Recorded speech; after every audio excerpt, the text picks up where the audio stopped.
Hi, everyone. I'm Senator Cory Booker from New Jersey, and I am so excited to read this book for Read Across America. This is an author that is one of New Jersey's own, Jennifer Jones, and it's a true incredible story. She is a trailblazer, and this book is really a testament to all that you can achieve when you turn your passion into action. On the line, my story of becoming the first African American Rockette, written by Jennifer Jones and Lissette Norman, illustrated by Robert Paul Jr. What do you love doing the most in the world? Well, I love to dance. I remember the moment dancing stole my heart. I was 9 years old. On my first day of dance class, I discovered a new way to express my feelings. Using every part of my body, I stretched my arms high above my head to let the world know I am here. During ballet, I felt free when I leaped through the air, and bold in jazz when my feet went tap, tap, tap across the floor. The first day of dance class, I fell all the way in love with dancing. But when I wasn't dancing, I was painfully shy. I was as quiet as a shut music box. And there was a reason I was so shy. My family was different from the other families in our town in New Jersey. I can remember the first moment I realized how different we were. After dance class, my sister, my mom, and I went to the supermarket. My mother let me keep on my tap shoes. I loved the sound my tapping feet made on the store's linoleum floor. It was like an invitation to dance. As my mom pushed our cart through the store, I did my favorite tap step. With my hands on my hips, I backflapped my way down the aisles far ahead of her. Suddenly, a frowning store clerk stopped me. "What do you think you're doing?" "Practicing a step I learned in dance class," I said in a voice so small I was surprised that she could hear me. "Girls like you don't become dancers," the woman said. Then she yelled out, "Whose child is this?" "She's mine," my mother said, rushing up to us. Her face was mixed with worry and relief. "She doesn't look like she's yours," the store clerk said.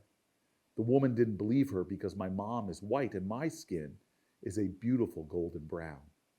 My sister and I were among the first brown babies to come from interracial marriages, which were illegal in parts of the United States until 1967.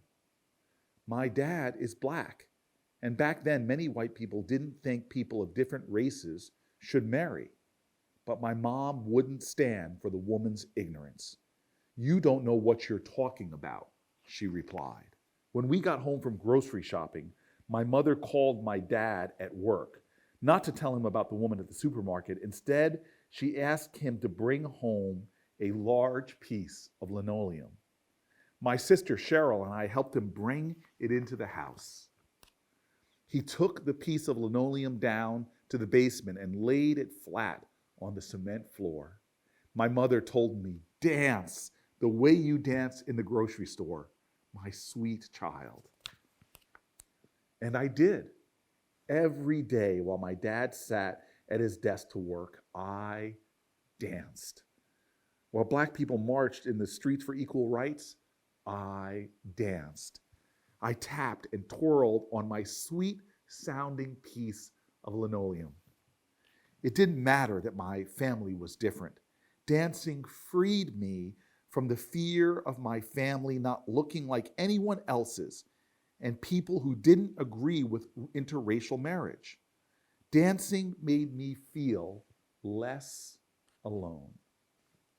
My fourth grade recital, I danced in front of a large audience for the first time as I tapped and twirled. It was like the entire auditorium moved with me. I forgot about my fears, and being so brave was a little like magic. The stage felt like home, and I discovered I loved myself most when I was dancing. I heard the loud cheers and applause at the end, and I was sure I would dance forever, but the store clerk's voice still echoed in my head, and the spotlight on me faded. Can girls my color become dancers? I asked my mother that night. My mom's face lit up. Yes, and I'm going to show you that girls your color can be anything they dream of. Soon, my parents took my sister and me to see The Wiz on Broadway. I watched mesmerized by the all-black cast. My parents had planted a seed inside me. I can be black and dance on a grand stage too. When I was 19, I auditioned for the Radio City Rockettes. For me, becoming a Rockette meant I would be a trailblazer, not only for me, but for other dancers who looked like me. Since the dance company started performing in 1925, there had never been a black Rockette. Believing I could be on the line required lots of absolutely, very possibly kind of imagination.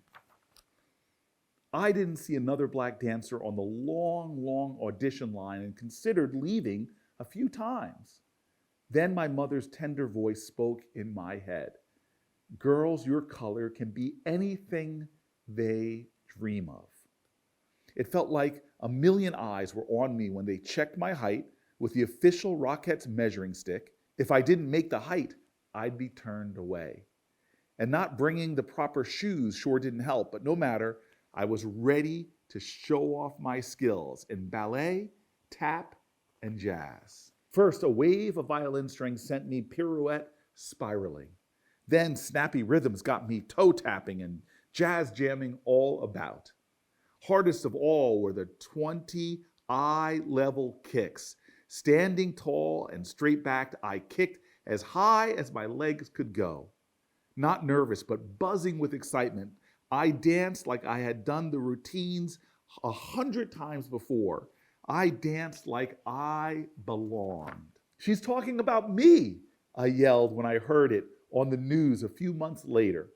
I always knew you could do it, my mother said, with pride piled high in her heart.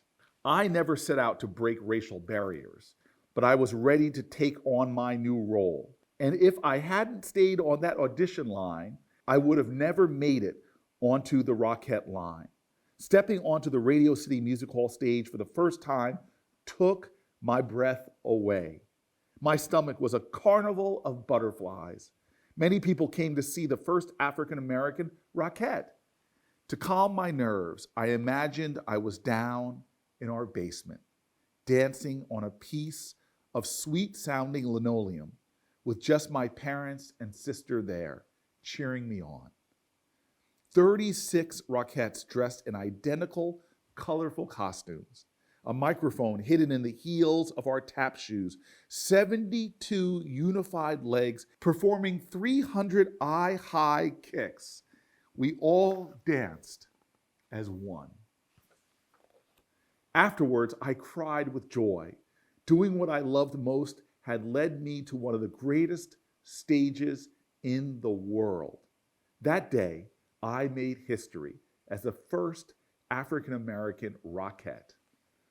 When the show was over, I exited from the Radio City Music Hall stage door. My family stood in a crowd of people waiting to get my autograph.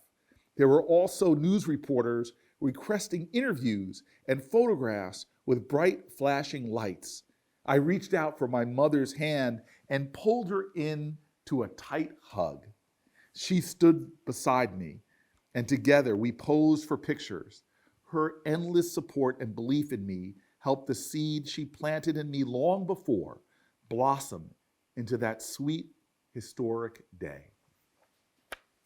There are many stories like mine all around us, stories of people who found the thing they loved doing the most and never let go of that love.